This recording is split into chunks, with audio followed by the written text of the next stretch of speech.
Seems like after every single round, we have at least one or two injury reports or injury updates.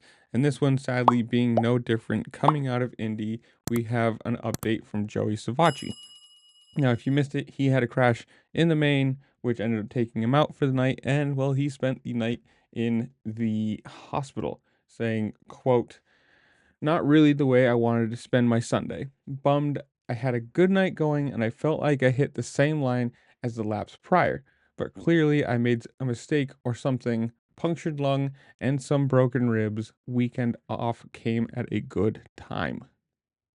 Obviously, the extra time off the bike or extra healing time is going to be good for him. Basically, doing the same thing that Jordan Smith did, with hopefully without the lacerated spleen. But if Smith can make it back in, well, I guess 3 weeks, we might see Joey Savatgy after this. Probably not, I'd assume. I mean, being out of the points, do you really need to rush anything? Take the extra week, heal up maybe a little bit more.